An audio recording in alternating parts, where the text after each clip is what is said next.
Well, good evening once again. Day 1266 of the Trump administration. 118 days to go until our presidential election. The rift between Donald Trump and his top infectious disease experts is growing, it appears, even as coronavirus cases are growing substantially, with another 58,238 new infections just in the course of today. Over 1,000 people died just today. Trump is now publicly dismissing the warnings and recommendations of the Centers for Disease Control and Dr. Anthony Fauci, who lately has been seen and heard everywhere but behind the official podium at the White House, and who was notably missing from today's rare on-camera task force briefing. This afternoon, the White House press secretary was asked directly about Fauci's status.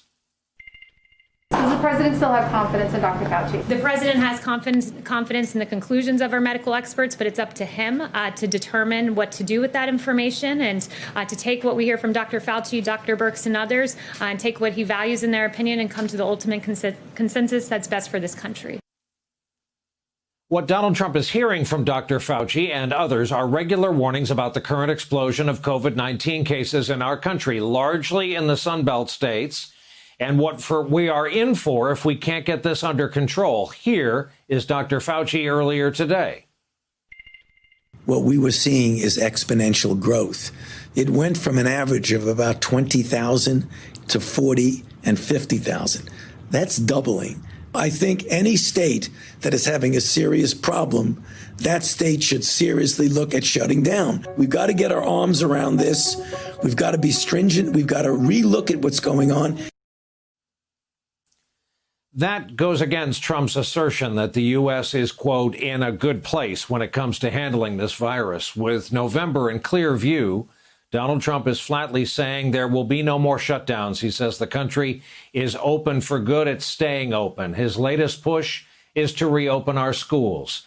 This morning, Trump issued a threat and attacked the CDC's guidance for resuming classes. Quote, in Germany, Denmark, Norway, Sweden, and many other countries, schools are open with no problems. The Dems think it would be bad for them politically if U.S. schools opened before the November election, may cut off funding if not open. I disagree with the CDC on their very tough and expensive guidelines for opening schools. I will be meeting with them. The recommendations are aimed at social distancing. They include keeping class windows open, keeping desks 6 feet apart, lunch in classrooms, staggering arrivals, wearing masks. Hours later, the vice president, along with members of the coronavirus task force, Secretary of Education, and again, notably without Dr. Fauci, were left to make Trump's case to the nation. We're actually seeing early indications of a percent of positive testing flattening in Arizona and Florida and Texas. It's absolutely essential that we get our kids back into classroom for in-person learning. We can't let our kids fall behind academically. Can you explain why the president is threatening to cut funding from schools at a time when educators are saying they need more so they can safely reopen? Caitlin, first and foremost, it's what you heard from the president is just a determination to provide the kind of leadership from the federal level that says that we're going to get our kids back to school. The president said today we just don't want the guidance to be too tough, and that's the reason why next week CDC is going to be issuing a new set of tools, 5 different documents that will be giving even more clarity on the guidance going forward. That reporter you heard there, Caitlin Collins at CNN, confirmed tonight the last time the president was at a meeting of the coronavirus task force was in April. No one knew what the vice president was talking about there, what data he was going by, as Arizona, Florida, and Texas are struggling to get anywhere near flattening their curves. Mike Pence also got backup from the Secretary of Education, Betsy DeVos, who controls relief funding for school districts. It's not a matter of if schools should reopen. It's simply a matter of how. They must fully open and they must be fully operational. And how that happens is best left to education and community leaders. Late this afternoon, the White House had its turn to weigh in on the president's rejection of the CDC reopening guidelines. The president and the CDC clearly don't seem to be on the same page about what the guidance is. The CDC is very much on the same page as the president. They are on the same page. The president's routinely briefed about the coronavirus each and every day. Did the White House pressure the CDC to change public health guidelines that were reached in accordance with medical professionals because the president doesn't like them? No, not at all. What is it that the president thinks is too strict and too expensive and too impractical? One specific example I'll give you is on food services. Have children bring their own meals as feasible. Well, there are 22 million children in this country who depend on these meals at schools, who depend on access to nutrition in schools. So that's one example. So is that just one thing that the president doesn't like? Is there anything else? Well, there are several.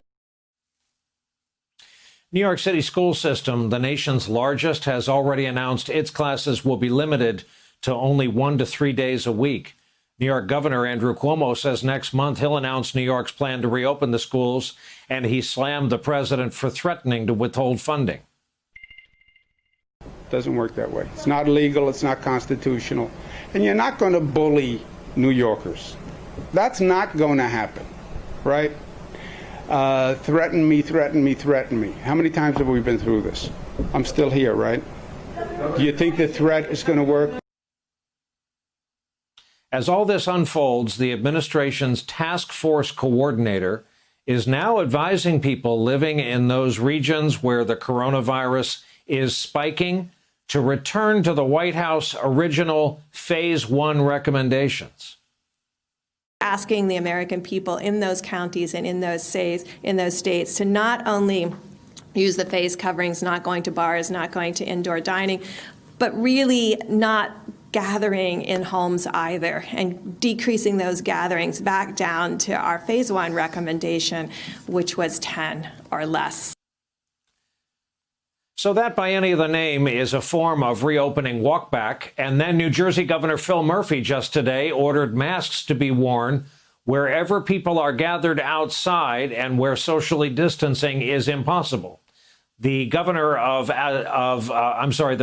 Atlanta, Keisha Lance Bottoms, who has COVID-19, tonight signed a similar order for her city's residents.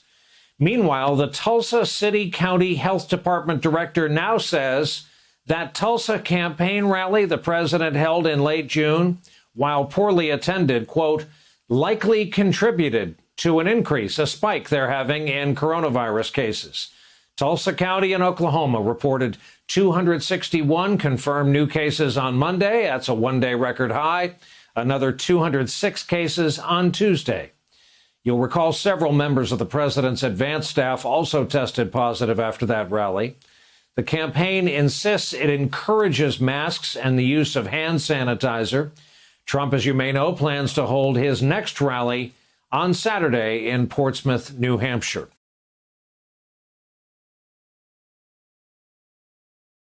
Hey there, I'm Chris Hayes from MSNBC. Thanks for watching MSNBC on YouTube. If you want to keep up to date with the videos we're putting out, you can click subscribe just below me or click over on this list to see lots of other great videos.